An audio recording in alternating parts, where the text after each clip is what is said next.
this right here was a day in the life of an investor, of Yeah. an entrepreneur. Yeah, real estate broker, investor, entrepreneur. You know what I mean? Demetrius, like I read books. This is what it is. Like you get the information, then you apply it, you get knowledge. When you apply the knowledge, you get wisdom. I used to read about this and hear radio shows 10 years ago. Now, 10 years later, I'm doing it.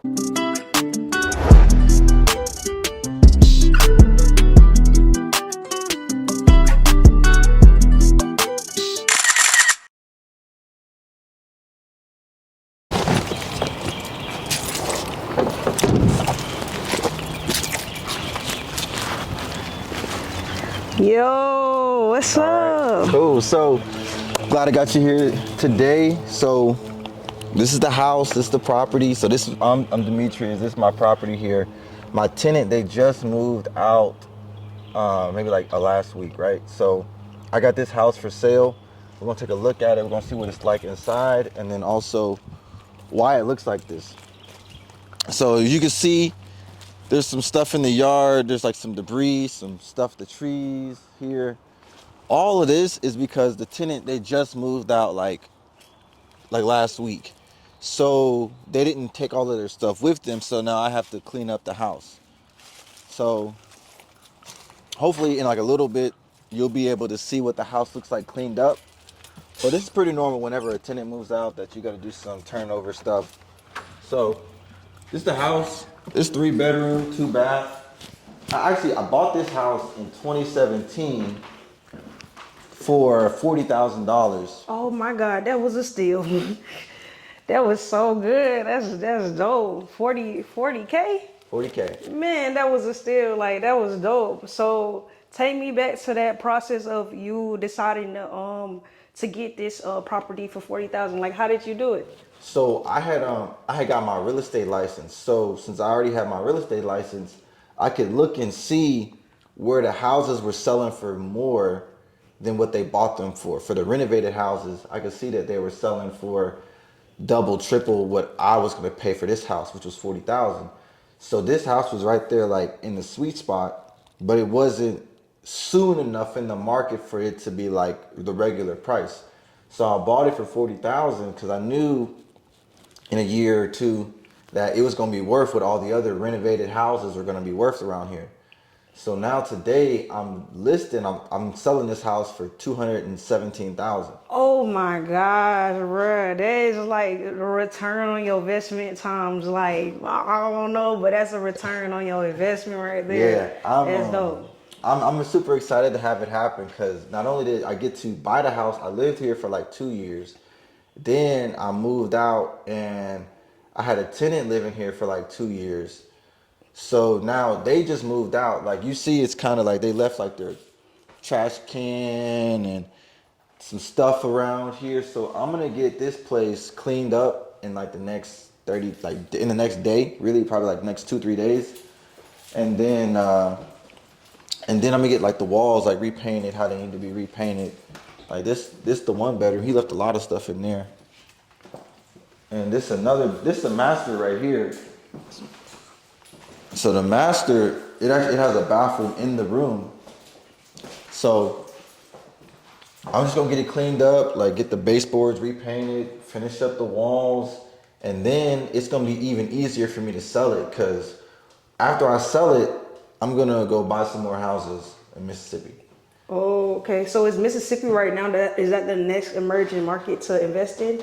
Or that's just where you're investing in? So in my opinion, and I've done my research like across the nation for the most part, like in the Southeast, Northeast, Midwest, and Southwest, and like the middle.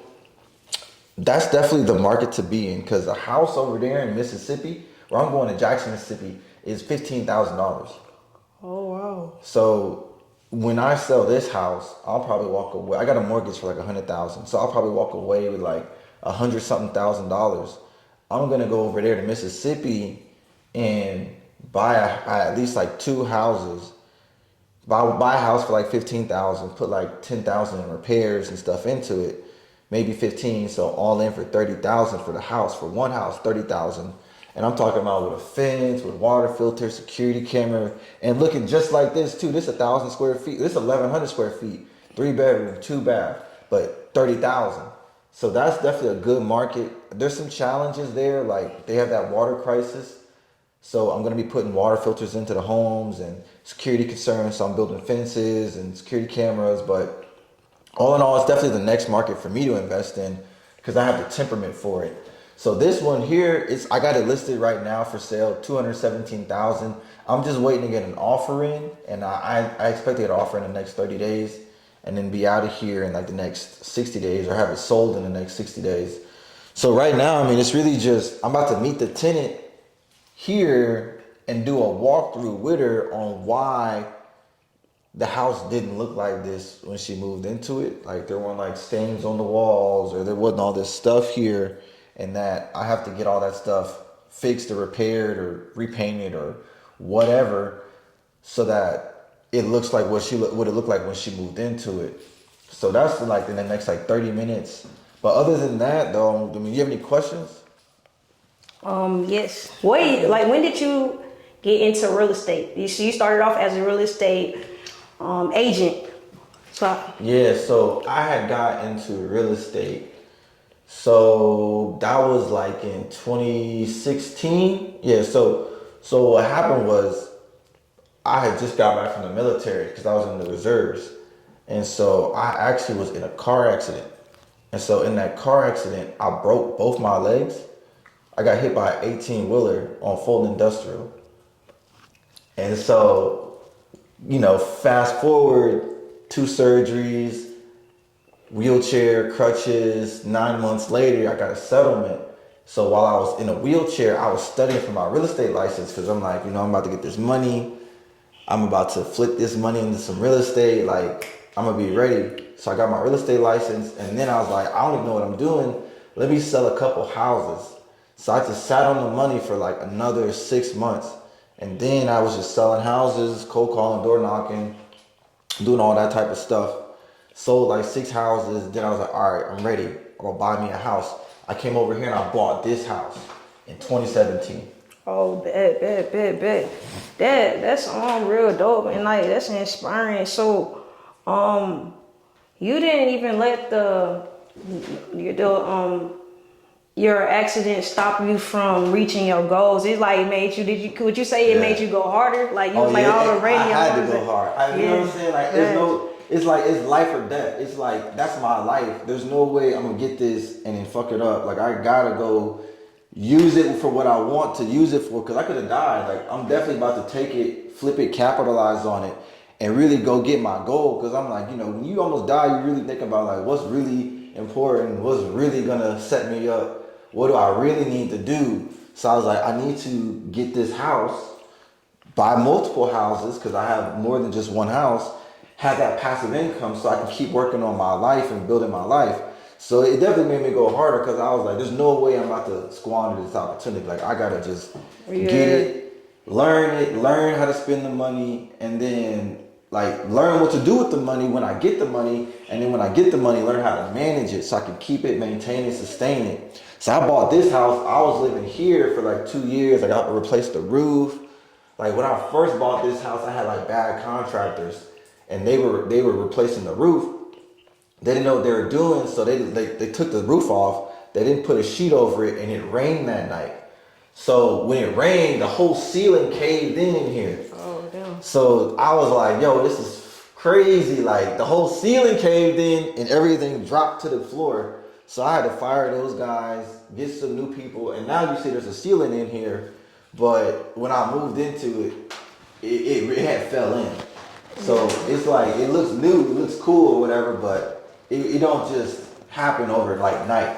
And I think, you like to think it does, but it's really like, I've been in this for like 6-7 years now. So now I'm really like, I took all my lessons, learned all, took all my L's, learned my lessons.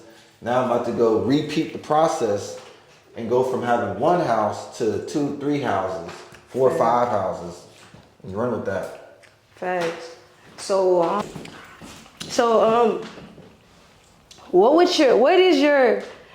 how do you go through the vetting process for your tenants? So what makes a best tenant? Like, what do you look for in somebody that wants to rent your property? So I'm a holistic type of person because for at least for my tenants, because I'm actually the property manager. So I select the tenants. It's not like some company, like I'm the company. So I just look to see that they want to at least got to make like 2.5 to 3 times the rent, and then are they like, do I feel like, I'm gonna meet my tenants in person? Do I feel like they're gonna try to take advantage of me or get over me or lie about, broken stuff, or are they, different types of things? If they have any evictions, bankruptcies, credit issues on their credit report, because I do pull their credit report.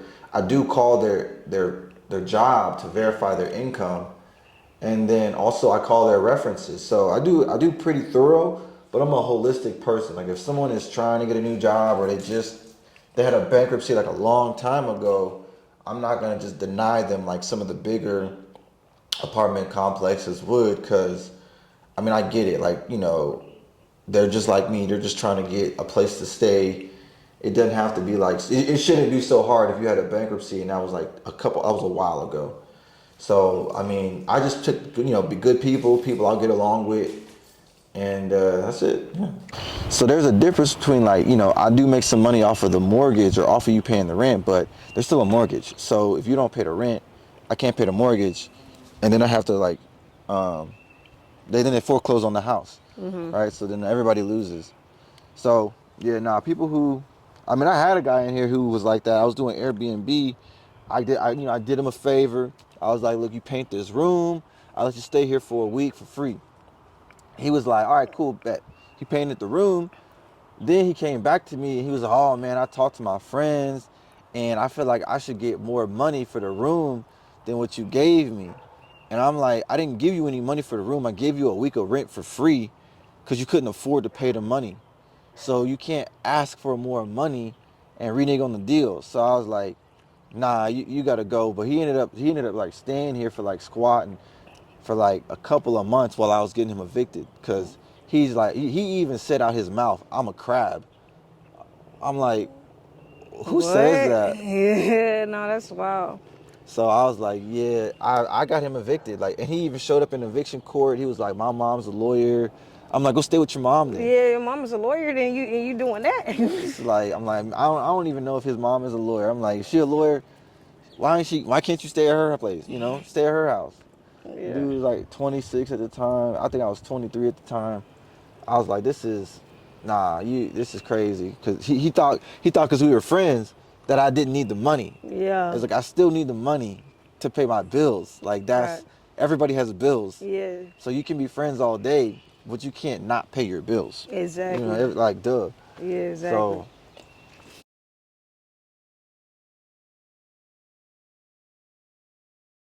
developing that 30 acres and I'm gonna make that into a mobile home community. Oh yeah, because mobile homes is really big out there. Like Yeah, plenty of mobile like and people 300-400 a month for rent. Yeah. Just something affordable for them. Yeah. So I could probably put like 100 homes on that land. Yeah. And then after that, I'm like, I need to start getting me a hotel. Yeah. So I get a hotel over in Ghana, get one here, people going back and forth. Bro, that'd be lit. That'd be super lit. Yeah, like 10, 15, well, probably anywhere from 10 to 100 rooms in a hotel. Like I would probably get a hotel after I finish these other projects. So these other projects like might take me like 7 years to finish buying. Like it might take me like 2 years to finish buying all these houses, and it might take me like 5 years probably to develop that land in Mississippi to 30 acres.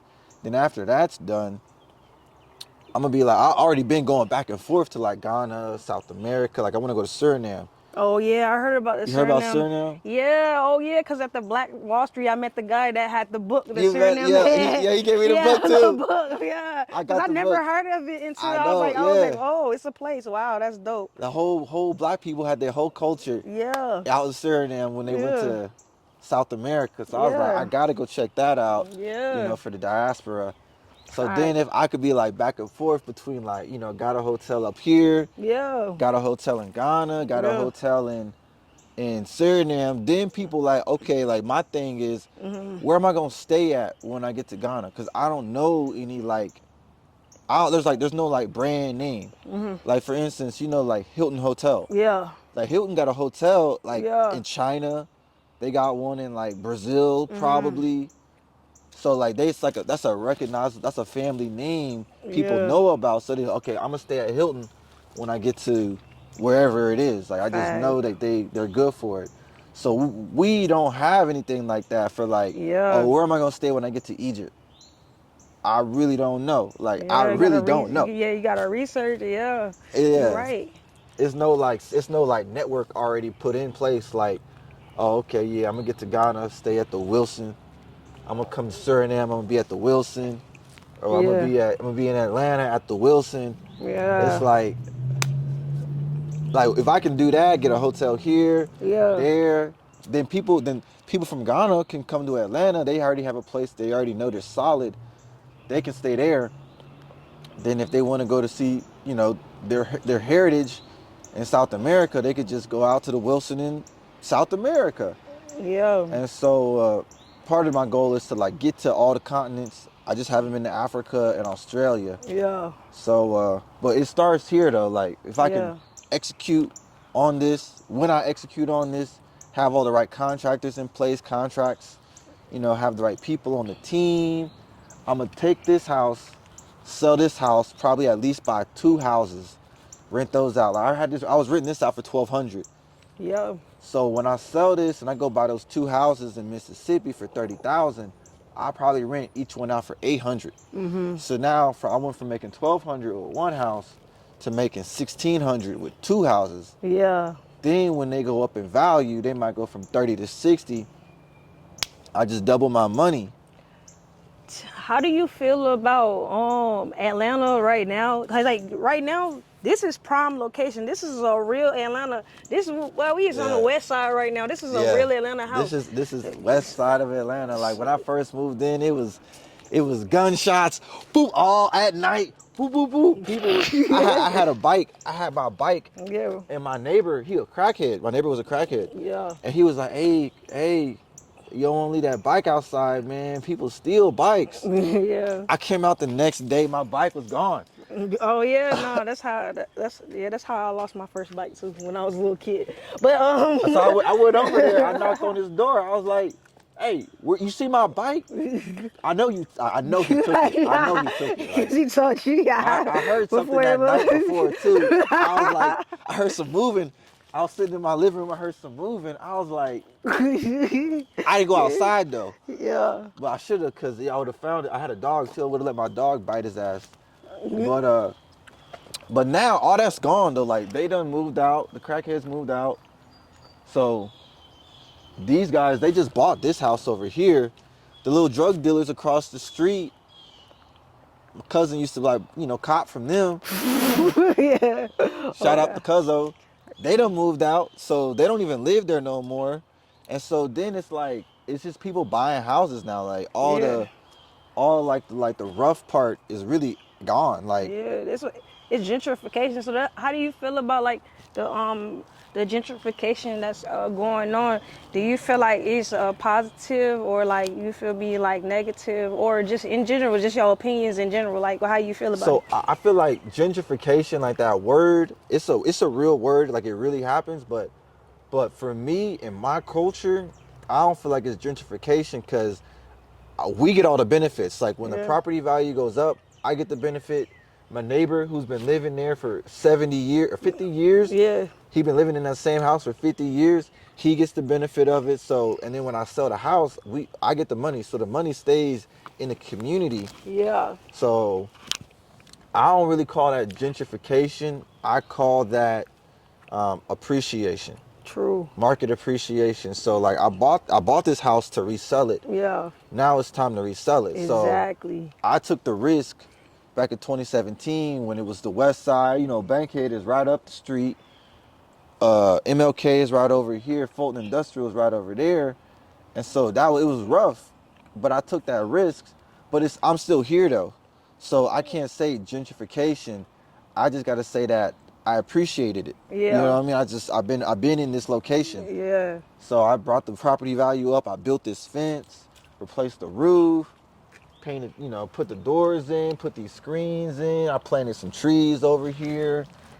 I replaced the plumbing in the yard. You can't really see that, but I replaced the sewer line to the house. Did the maintenance on like the electrical and the heating and stuff. Like there's this one winter, it like the it was so bad. Like I don't know if a tree fell or something, but like the power lines was like down. So there was no heat over here. There was no heat on any of the houses, no electricity for any of the houses.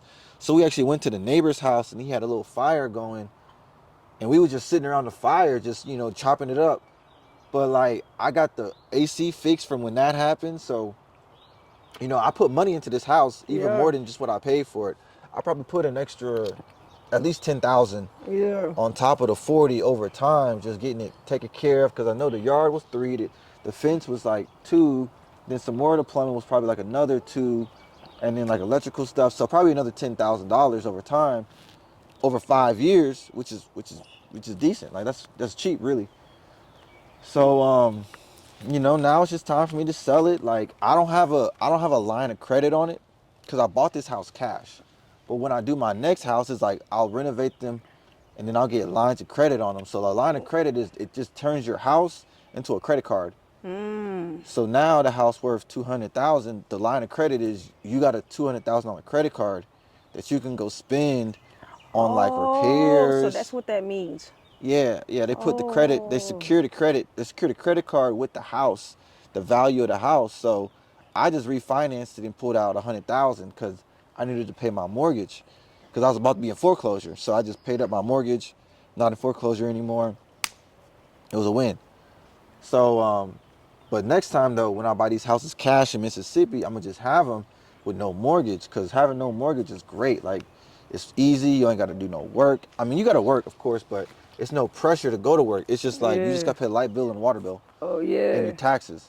And the And taxes. Yeah, that taxes every year is important.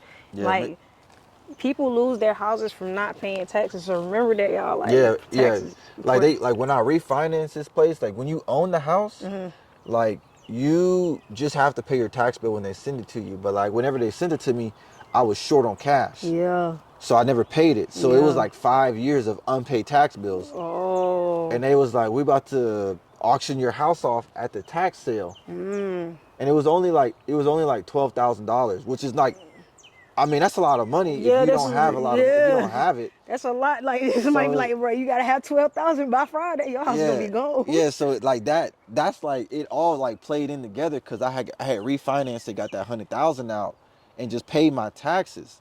But because the court system was slow, they still ended up selling my taxes at the sale because they didn't update the documents. But it's not legit because I got title insurance too, so it won't stick.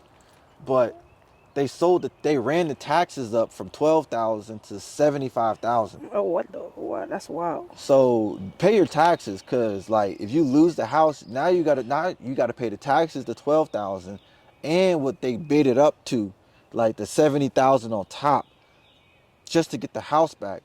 So it's like it was really a miracle that it all like came in together. I got the refi, paid the taxes off, good on that. Caught my mortgage up, good on that. Now that was like 3 months ago. Now I'm like selling it for the price I need to sell it for, 217.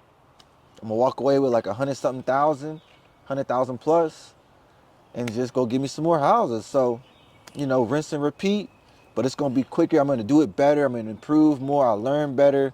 I'm getting better as time goes along. I'm always improving. I'm constantly improving, and I'm getting to those 100 houses. Like I'm just, I've been in this for 6 years. I had 9 houses. Now I got 6 houses. I mean, excuse me. Now I got 5. Now I'm about to go and sell this, go buy 2. I'll have 7. So, no, excuse me. Sell this, go buy 2. I'll have 6. This right here was a day in the life of an investor, of Yeah. an entrepreneur. Yeah, real estate broker, investor, entrepreneur. You know what I mean? Demetrius, like I read books. This is what it is. Like you get the information, then you apply it, you get knowledge. When you apply the knowledge, you get wisdom. I used to read about this and hear radio shows 10 years ago. Now, 10 years later, I'm doing it. And I'm really learning all the stuff that they didn't put in the books, like property management and junk removal and how to get a place cleaned up. And then 10 years later, I was talking about I'm gonna have a hotel. I don't know if I have a hotel. My plan is to have a hotel. However, life happens, so maybe I'll have 2 hotels. Can you imagine that? So the point is The sky the limit. the Like, sky the limit. Get started. yeah. Don't wait, because I bought this house 5 years ago, 2017, for 40,000. Now it's 217. So don't sleep. People are out here moving like every day, moving and shaking. The future's bright. It's electric. It's ecstatic. Like, go get yours. You know, the world is your oyster. So if you want to do this, reach out to me. If you want to do whatever you want to do, find somebody you can do it with. Read some books. Then do it. Just hop in. But make sure to manage your risk. Facts. So that's it. Like, see me. I'll see you at the top. There's plenty of room. I appreciate that. Appreciate that, bro. Appreciate that, man. Yeah. Hey, turn up. This was